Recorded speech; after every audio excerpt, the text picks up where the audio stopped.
So we are talking about voting a lot in these videos, and I wanted to read this phenomenal book to you.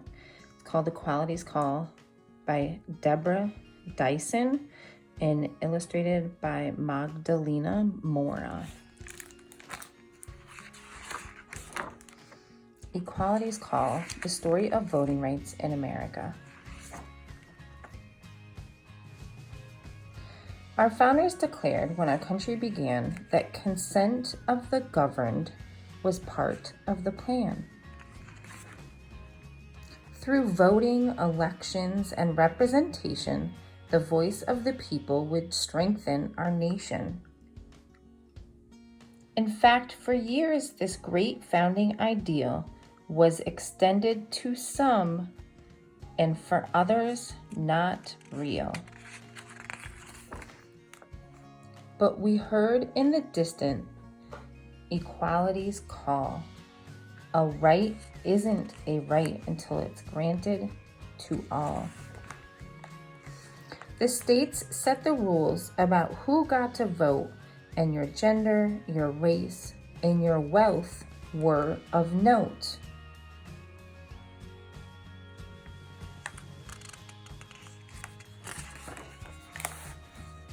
White men with property went to the polls, but the rest of the people were left on the rolls.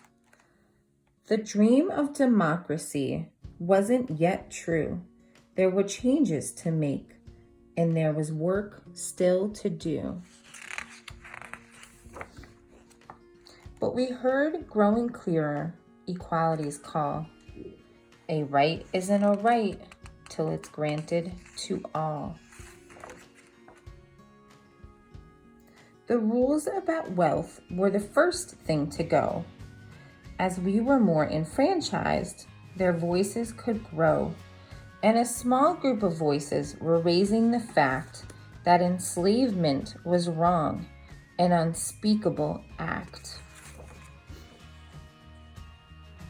Good people stood up for the truth that they knew. Abolition and suffrage were long overdue. We heard even louder equality's call. A right isn't right till it's granted to all.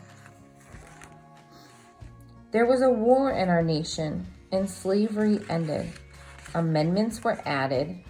The franchise extended.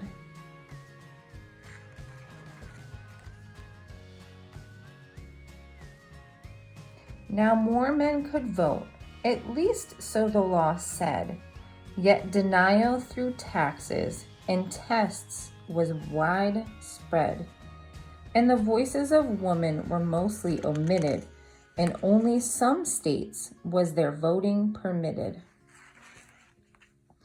But nothing could muffle equality's call.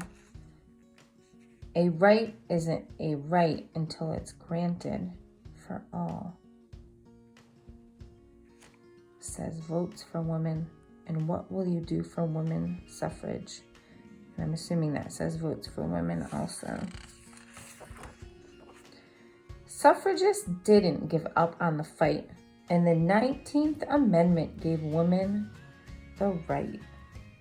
But voters of color still met with oppression. Their voting was hindered by brutal suppression.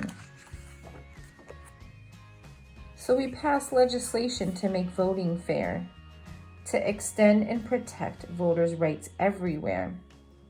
1942, the Indian Citizenship Act is passed. 1964, the Civil Rights Act is passed.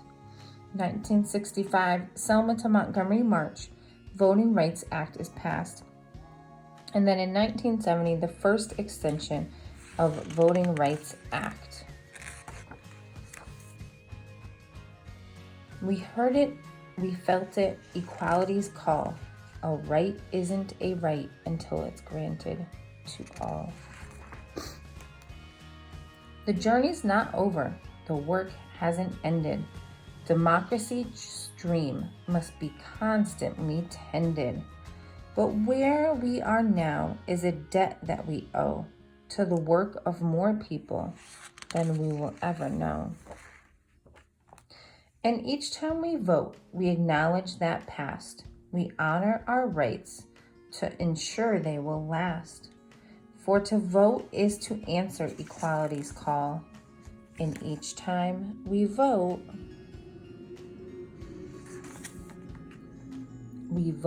with them all.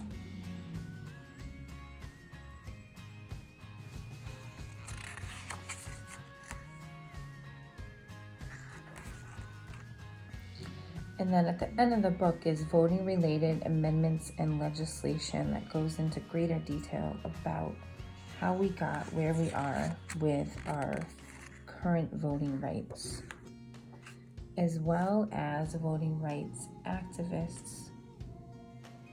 This is really a phenomenal book that does an exceptional job of going into voting rights for everyone. And I really love their choice of words, like using the word enslaved instead of slaves.